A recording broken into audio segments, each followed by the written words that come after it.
News, ಇದು ನಿಮ್ಮ ಧ್ವನಿ. ಪ್ರಿಯ ವೀಕ್ಷಕರೇ ನಮಸ್ಕಾರ. ನಾನು ವೀರೇಶ್ ಗಡ್ಡಿಮಾಳ್. ಎಸ್ ನ್ಯೂಸ್ಗೆ ಸ್ವಾಗತ. ಇಂದಿನ ಮುಖ್ಯಾಂಶಗಳು. ಕೇಂದ್ರೀಯ ಕೃಷಿ ವಿಶ್ವವಿದ್ಯಾಲಯ ಸ್ಥಾಪಿಸುವಂತೆ ಕೇಂದ್ರ ಸಚಿವರಿಗೆ ಬಸನಗೌಡ ಬಾದಳ್ಳಿ ಮನವಿ. ರಸಗೊಬ್ಬರ ಅಂಗಡಿಗಳ ದಾಖಲಾತಿ ಪರಿಶೀಲಿಸಿದ ಉಪ ಕೃಷಿ ನಿರ್ದೇಶಕ ನಯೀಂ. ಬಾಲಕರ ವಿದ್ಯಾರ್ಥಿ ನಿಲಯದ ವಿದ್ಯಾರ್ಥಿಗಳಿಂದ ಬಾಬಾ ಸಾಹೇಬ್ ಅಂಬೇಡ್ಕರ್ ಜಯಂತಿ ಆಚರಣೆ. ಗ್ರಂಥಾಲಯದ ಕಟ್ಟಡದಲ್ಲಿ ಬಿರುಕು ದುರಸ್ತಿಗೊಳಿಸಲು ದಲಿತ ವಿದ್ಯಾರ್ಥಿ ಪರಿಷತ್ ಒತ್ತಾಯ. ಸಾರ್ವಜನಿಕ ಆಸ್ಪತ್ರೆಯಲ್ಲಿ ವಿಶ್ವ ಸ್ತನ್ಯಪಾನ ಸಪ್ತಾಹ ಆಚರಣೆ. ವಾರ್ತೆಗಳ ವಿವರ. ಸಿಂಧನೂರು ತಾಲೂಕಿನ ಸೆಂಟ್ರಲ್ ಸ್ಟೇಟ್ ಫಾರ್ಮಲ್ಲಿ ಕೇಂದ್ರೀಯ ಕೃಷಿ ವಿಶ್ವವಿದ್ಯಾಲಯ ಸ್ಥಾಪನೆಗಾಗಿ ನವದೆಹಲಿಯಲ್ಲಿ ಗುರುವಾರ ವಿಧಾನ ಪರಿಷತ್ ಸದಸ್ಯ ಬಸನಗೌಡ ಬಾದಳ್ಳಿಯವರು ಕೇಂದ್ರ ಕೃಷಿ ಸಚಿವ ಶಿವರಾಜ್ ಸಿಂಗ್ ಚೌಹಾಣ್ ಇವರಿಗೆ ಮನವಿ ಪತ್ರ ಸಲ್ಲಿಸಿದರು. ನವಸಂಕಲ್ಪ ನವಸಿಂಧನೂರು ಎಂಬ ಘೋಷವಾಕ್ಯದಲ್ಲಿ ತಾಲೂಕಿನಲ್ಲಿ ನಡೆಸಿದ ಕಾರ್ಯಕ್ರಮದಲ್ಲಿ ಜನತೆಗೆ ಕೊಟ್ಟ ಮಾತಿನಂತೆ ನಡೆದುಕೊಂಡು ಸಿಂಧನೂರಿನ CSFನಲ್ಲಿ ಕೇಂದ್ರೀಯ ಕೃಷಿ ವಿಶ್ವವಿದ್ಯಾಲಯ ಸ್ಥಾಪನೆಗೆ ಒತ್ತಾಯಿಸಿದರು. ಈ ಸಂದರ್ಭದಲ್ಲಿ ಕೊಪ್ಪಳ ಲೋಕಸಭಾ ಕ್ಷೇತ್ರದ ಸಂಸದ ರಾಜಶೇಖರ್ ಹಿಟ್ನಾಳ್, ರಾಯಚೂರು ಲೋಕಸಭಾ ಕ್ಷೇತ್ರದ ಸಂಸದ ಕುಮಾರ್ ನಾಯಕ್ ಉಪಸ್ಥಿತರಿದ್ದರು. ಜಿಲ್ಲಾ ಉಪ ಕೃಷಿ ನಿರ್ದೇಶಕರಾದ ನಹೀಂ ಅವರು ತಾಲೂಕಿನ ವಿವಿಧ ಹೋಬಳಿಗಳ ಗ್ರಾಮಗಳಲ್ಲಿನ ರೈತರ ಹೊಲಗಳಿಗೆ ಭೇಟಿ ನೀಡಿ ರಸಗೊಬ್ಬರ ಅಂಗಡಿಗಳಲ್ಲಿ ದಾಖಲಾತಿಗಳನ್ನು ಪರಿಶೀಲಿಸಿದರು. ಗುಡದೂರು ಹೋಬಳಿಯ ಸಮಗ್ರ ಕೃಷಿ ಪದ್ಧತಿ ಅಳವಡಿಸಿದ್ದ ಹೊಲ ಹಾಗೂ ಸೋಲಾರ್ ಪಂಪ್ ಸೆಟ್ ಅಳವಡಿಸಿ ಕೃಷಿ ಹೊಂಡದ ಮುಖಾಂತರ ಹನಿ ನೀರಾವರಿ ಪದ್ಧತಿ ಅನುಸರಿಸುವುದನ್ನು ವೀಕ್ಷಿಸಿದರು.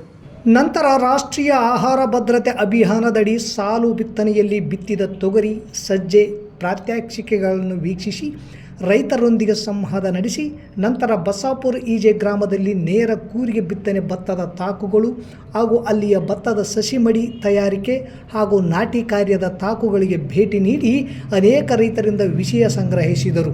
ಮುಳ್ಳೂರು ಗ್ರಾಮದಲ್ಲಿ ರಸಗೊಬ್ಬರ ಕೀಟನಾಶಕ ಮಾರಾಟದ ಅಂಗಡಿಗೆ ಭೇಟಿ ನೀಡಿ ದಾಸ್ತಾನು ಹಾಗೂ ಅದಕ್ಕೆ ಸಂಬಂಧಿತವಾದ ದಾಖಲಾತಿಗಳನ್ನು ಪರಿಶೀಲಿಸಿದರು.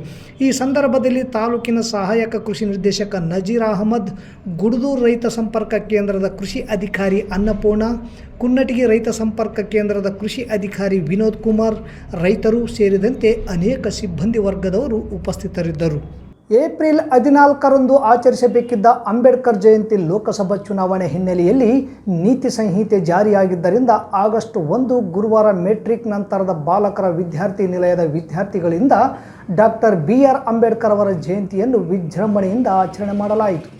ವಿದ್ಯಾರ್ಥಿ ನಿಲಯದ ವಿದ್ಯಾರ್ಥಿಗಳು ತಾಲೂಕು ಅಧಿಕಾರಿಗಳಿಗೆ ಜಯಂತಿ ಆಚರಣೆಗೆ ಮನವಿ ಮಾಡಿಕೊಂಡ ನಂತರ ಅಧಿಕಾರಿಗಳ ಅನುಮತಿ ಪಡೆದು ನಿಲಯದಲ್ಲಿ ಡಾಕ್ಟರ್ BR ಅಂಬೇಡ್ಕರ್ ಅವರ ಜಯಂತಿಯನ್ನು ತಾಲೂಕು ಸಮಾಜ ಕಲ್ಯಾಣ ಇಲಾಖೆ ಅಧಿಕಾರಿ ಸಹಾಯಕ ನಿರ್ದೇಶಕ ವಿಜಯ ಕೆ ಸಮ್ಮುಖದಲ್ಲಿ ಅವರ ಭಾವಚಿತ್ರಕ್ಕೆ ಮಾಲಾರ್ಪಣೆ ಮಾಡಿ ಪೂಜೆ ಸಲ್ಲಿಸಿ ಗೌರವ ಸಲ್ಲಿಸಿದರು.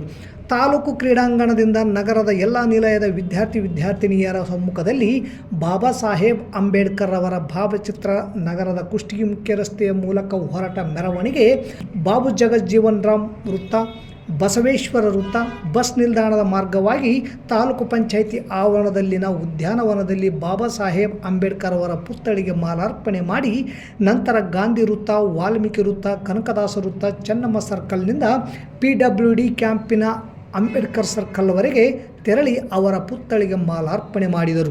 ಈ ಸಮಯದಲ್ಲಿ ನಗರದಲ್ಲಿರುವ ವಸತಿ ನಿಲಯಗಳ ವಿದ್ಯಾರ್ಥಿಗಳು ಭಾಗವಹಿಸಿ ಸಂಭ್ರಮದಿಂದ ಕುಣಿದು ಕುಪ್ಪಳಿಸಿ ವಿಜೃಂಭಣೆಯಿಂದ ಅಂಬೇಡ್ಕರ್ ಜಯಂತಿ ಆಚರಿಸಿದರು.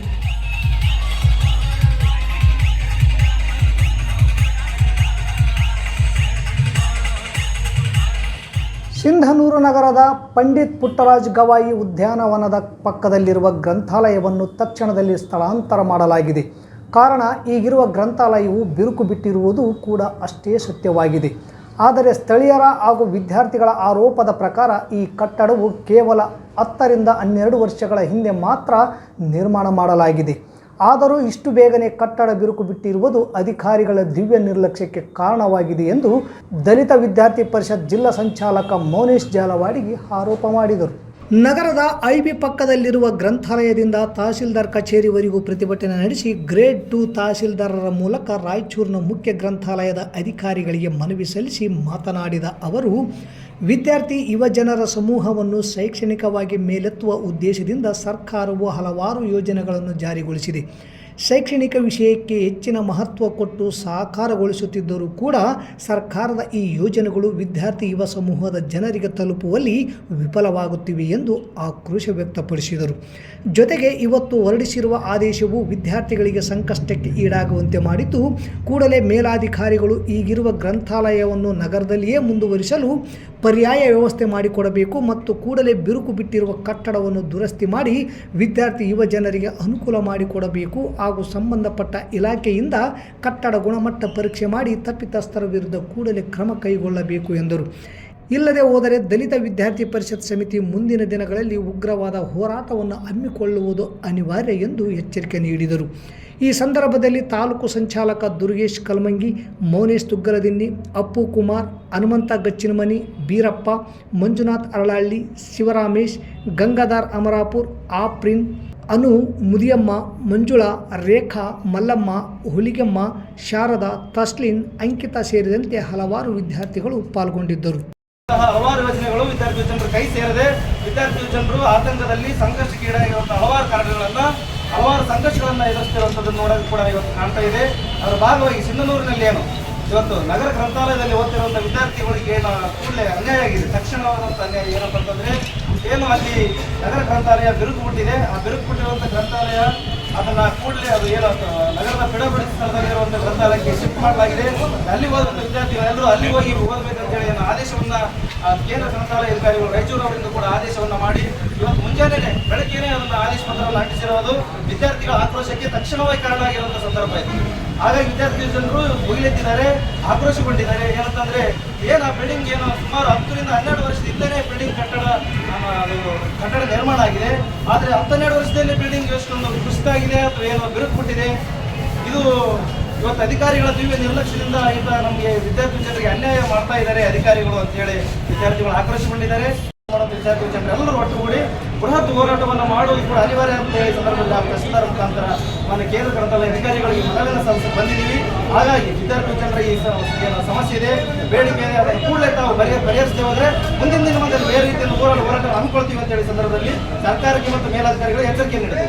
ಜಿಲ್ಲಾ ಆರೋಗ್ಯ ಮತ್ತು ಕುಟುಂಬ ಕಲ್ಯಾಣ ಇಲಾಖೆ ರಾಯಚೂರು, ತಾಲೂಕು ಆರೋಗ್ಯ ಅಧಿಕಾರಿಗಳ ಕಚೇರಿ, ಸಾರ್ವಜನಿಕ ಆಸ್ಪತ್ರೆ ಸಿಂಧನೂರು ಮತ್ತು ಸನ್ರೈಸ್ ಸ್ಕೂಲ್ ಆಫ್ ನರ್ಸಿಂಗ್ ಕಾಲೇಜಿನ ಸಂಯುಕ್ತಾಶ್ರಯದಲ್ಲಿ ಗುರುವಾರದಂದು ನಗರದ ಸಾರ್ವಜನಿಕ ಆಸ್ಪತ್ರೆಯಲ್ಲಿ ವಿಶ್ವ ಸ್ತನ್ಯಪಾನ ಸಪ್ತಾಹ ಆಚರಣೆ ಮಾಡಲಾಯಿತು. ಮುಖ್ಯ ವೈದ್ಯಾಧಿಕಾರಿ ಡಾಕ್ಟರ್ ನಾಗರಾಜ್ ಖಾಟ್ವಾ ಮಾತನಾಡಿ, ತಾಯಿಯ ಎದೆ ಹಾಲಿನ ಮಹತ್ವ ಮತ್ತು ಅದರಿಂದಾಗುವ ಪ್ರಯೋಜನಗಳ ಬಗ್ಗೆ ಆಸ್ಪತ್ರೆಯ ಬಾಣಂತಿಯರಿಗೆ ಮನವರಿಕೆ ಮಾಡಿಕೊಟ್ಟರು. DHO ಗೀತಾ ಹಿರೇಮಠ್ ಮಾತನಾಡಿ, ಎದೆ ಹಾಲು ಉಣಿಸುವಿಕೆಯಿಂದ ತಾಯಿಗೂ ಮತ್ತು ಮಗುವಿಗೂ ಆಗುವ ಉಪಯೋಗದ ಬಗ್ಗೆ ತಿಳಿಸಿದರು. ಸನ್ರೈಸ್ ಕಾಲೇಜ್ ಪ್ರಾಚಾರ್ಯ ಸಿರಿಲ್ ಮಾತನಾಡಿ, ಹುಟ್ಟಿದ ಮಗುವಿಗೆ ತಾಯಿಯ ಎದೆ ಹಾಲು ಮತ್ತು ಲಸಿಕೆ ತಪ್ಪದೆ ಕುಡಿಸುವುದರಿಂದ ಮಕ್ಕಳಲ್ಲಿ ರೋಗ ನಿರೋಧಕ ಶಕ್ತಿ ಬೆಳೆಯುತ್ತದೆ ಎಂದರು. ಈ ಕಾರ್ಯಕ್ರಮದಲ್ಲಿ ಆಸ್ಪತ್ರೆಯ ನಿರ್ಮಲ ಶುಶ್ರೂಷಕ ಅಧಿಕಾರಿ, ಹಿರಿಯ ಶುಷ್ಕ ಅಧಿಕಾರಿಗಳಾದ ಪುಷ್ಪರಾಣಿ, ಶಿವನಮ್ಮ, ಸನ್ರೈಸ್ ಕಾಲೇಜಿನ ವಿದ್ಯಾರ್ಥಿಗಳು ಹಾಗೂ ತಾಲೂಕು ಆರೋಗ್ಯ ಅಧಿಕಾರಿಗಳ ಕಚೇರಿ ಮತ್ತು ಸಾರ್ವಜನಿಕ ಆಸ್ಪತ್ರೆಯ ಸಿಬ್ಬಂದಿಗಳು ಇದ್ದರು. ತಾಯಿ ಮತ್ತು ಮಗುವಿನ ಬಾಂಧವ್ಯ ಬೆಳೀತದೆ ಮತ್ತು ತಾಯಿ ಮಗುವನ್ನು ಹುಟ್ಟಿದ ನಂತರ ಅದಕ್ಕೆ ಈ ಒಂದು ಹೈಪೋಥರ್ಮಿಯಾ ಅಂತ ಹೇಳ್ತೀವಿ, ಅಂದರೆ ಟೆಂಪ್ರೇಚರ್ ಕಡಿಮೆಯಾಗಿ ಮಗುವಿಗೆ ತೊಂದರೆ ಆಗ್ತಕ್ಕಂಥದ್ದನ್ನು ನಾವು ಉಳಿಸ್ಬೋದು. ಅದೇ ರೀತಿ ತಾಯಿ ಎದೆ ಹಾಲು ಉಣಿಸೋದ್ರಿಂದ ತಾಯಿ ಇನ್ನೊಂದು ಖಿನ್ನತೆಗೆ ಒಳಗಾಗೋದು ಕಡಿಮೆ ಆಗುತ್ತೆ. ಇವತ್ತು ವಿಶ್ವ ಸ್ತನ್ಯಪಾನ ಸಪ್ತಾಹವನ್ನು ಆಚರಣೆ ಮಾಡ್ತಾ ಇದ್ದೇವೆ. ಇದು ಎದೆ ಹಾಲಿನ ಮಹತ್ವ ಬಗ್ಗೆ ಅದರ ಬಗ್ಗೆ ಜನರಲ್ಲಿ ಹೆಚ್ಚು ಅರಿವು ಮೂಡಿಸುವ ಒಂದು ಉದ್ದೇಶ ಇಟ್ಕೊಂಡು ಆಗಸ್ಟ್ 1ರಿಂದ ಆಗಸ್ಟ್ 7ನೇ ತಾರೀಕುವರೆಗೂ ಈ ವೀಕ್ ಇದು ವಿಶ್ವ ಸ್ತನ್ಯಪಾನ ಸಪ್ತಾಹ, ವರ್ಲ್ಡ್ ಬ್ರೆಸ್ಟ್ ಫೀಡ್ ವೀಕ್ ಅಂತ ಸೆಲೆಬ್ರೇಷನ್ ಮಾಡ್ತೀವಿ. ಸೊ ಇವತ್ತಿನ ದಿನಗಳಲ್ಲಿ ತಾಯಿಯ ಎದೆ ಹಾಲು ಅದರ ಮಹತ್ವದ ಬಗ್ಗೆ ಇನ್ನೂ ಇಷ್ಟೆಲ್ಲ ಎಜುಕೇಟೆಡ್ ಆದರೂ ಅದರ ಮಹತ್ವನ ಇನ್ನೂ ನಾವು ಸರಿಯಾಗಿ ಅರ್ಥಕೊಂಡಿಲ್ಲ. ಈಗಾಗಲೇ ನಮ್ಮ ವೈದ್ಯಾಧಿಕಾರಿಗಳಾದ ಡಾಕ್ಟರ್ ನಾಗರಾಜ್ ಅವರು ಸಹ ವಿಸ್ತಾರವಾಗಿ ಎಲ್ಲ ವಿಷಯನ ತಿಳಿಸಿದ್ದಾರೆ.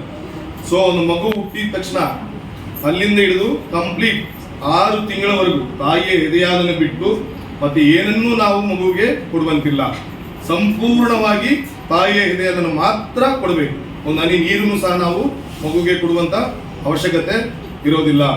ಅದರಿಂದ ಏನಾಗುತ್ತೆ, ಮಗುವಿಗೆ ನಾವೇನು ಪೋಲಿಯೋ ಚೂಜಿ ಅಂತ ನೀವೇನು ಹೇಳ್ತೀರಿ, ಕರೀತೀರಿ, ಇದು ನಿಸರ್ಗ ಪ್ರಾಕೃತಿಕವಾಗಿ ಮಗುವಿಗೆ ದೊರೆಯುವ ಪ್ರಥಮ ಲಸಿಕೆ. ತಾಯಿಯ ಎದೆಹಾಲಿನಲ್ಲಿ ಸರಿಯಾಗಿ ಆ ಮಗು ಎದೆಹಾಲನ್ನು ಕುಡಿಯಿತು, ವಿಶೇಷವಾಗಿ ಮೊದಲ ದಿನದ ಹಾಲು ಗಟ್ಟಿ ಗಿಣ್ಣು ಹಾಲು ಅಂತ ಹೇಳ್ತೀವಿ, ಕೊಲಾಸ್ಟ್ರಮ್ ಇರುತ್ತೆ, ಅದರಲ್ಲಿ ಮಗುವಿಗೆ ಬೇಕಾದಂತ ಎಲ್ಲ ರೋಗ ನಿರೋಧಕ ಶಕ್ತಿಗಳು ದೊರೆಯುತ್ತದೆ. ಸಿಂಧನೂರು ತಾಲೂಕಿನ ಕನ್ನಡ ಸಾಹಿತ್ಯ ಪರಿಷತ್ ಅಧ್ಯಕ್ಷರಾದ ಪಂಪಯ್ಯ ಸ್ವಾಮಿ ಸಾಲಿಮಠ ಅಂತರ್ಗಂಗಿಯವರು ಭಾಗೋಜಿ ಕೊಪ್ಪ ಶ್ರೀ ಶಿವಯೋಗೀಶ್ವರ ಹಿರೇಮಠದ ಪೀಠಾಧಿಪತಿಗಳಾದ ಶ್ರೀ ಡಾಕ್ಟರ್ ಶಿವಲಿಂಗ ಮುರುಘರಾಜೇಂದ್ರ ಶಿವಾಚಾರ್ಯ ಮಹಾಸ್ವಾಮಿಗಳ ಅಂಕಿತ ನಾಮದೊಂದಿಗೆ ರಚಿಸಿದ ವಚನಾಂತರಂಗ ಆಧುನಿಕ ವಚನ ಕೃತಿಯನ್ನು ಬೆಳಗಾವಿ ಜಿಲ್ಲೆ ರಾಮದುರ್ಗ ತಾಲೂಕಿನ ಭಾಗೋಜಿ ಕೊಪ್ಪ ಶಿವಯೋಗೀಶ್ವರ ಹಿರೇಮಠದಲ್ಲಿ ಶಾಂತಮ್ಮ ತಾಯಿಯವರ 85 ಅವ್ವ ಸಂಭ್ರಮದ ಮಾತೃ ನಮನ ಕಾರ್ಯಕ್ರಮದಲ್ಲಿ ವಚನಾಂತರಂಗ ಆಧುನಿಕ ವಚನ ಕೃತಿಯನ್ನು ಕನ್ನೇರಿಯ ಪರಮಪೂಜ್ಯ ಶ್ರೀ ಅದೃಶ್ಯ ಕಾಡಸಿದ್ದೇಶ್ವರ ಮಹಾಸ್ವಾಮಿಗಳು ಬಿಡುಗಡೆಗೊಳಿಸಿದರು. ಈ ಸಂದರ್ಭದಲ್ಲಿ ದಿವ್ಯ ಸಾನ್ನಿಧ್ಯ ಅಂಕಲಿ ಮಠದ ವೀರಭದ್ರ ಮಹಾಸ್ವಾಮಿಗಳು ವಹಿಸಿದ್ದರು.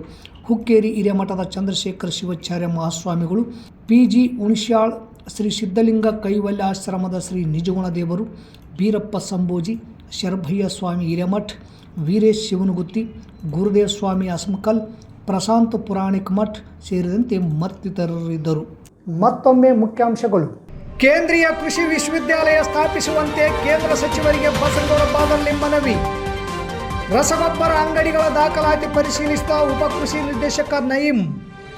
ಬಾಲಕರ ವಿದ್ಯಾರ್ಥಿ ನಿಲಯದ ವಿದ್ಯಾರ್ಥಿಗಳಿಂದ ಬಾಬಾ ಸಾಹೇಬ್ ಅಂಬೇಡ್ಕರ್ ಜಯಂತಿ ಆಚರಣೆ. ಗ್ರಂಥಾಲಯದ ಕಟ್ಟಡದಲ್ಲಿ ಬಿರುಕು ದುರಸ್ತಿಗೊಳಿಸಲು ದಲಿತ ವಿದ್ಯಾರ್ಥಿ ಪರಿಷತ್ ಒತ್ತಾಯ.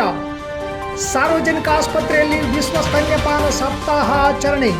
ಇಲ್ಲಿಗೆ ವಾರ್ತಾ ಪ್ರಸಾರ ಮುಕ್ತಾಯವಾಯಿತು. ನಿರಂತರ ಸುದ್ದಿಗಾಗಿ ವೀಕ್ಷಿಸಿ ಎಸ್ ನ್ಯೂಸ್, ಇದು ನಿಮ್ಮ ಧ್ವನಿ. ನಮಸ್ಕಾರ.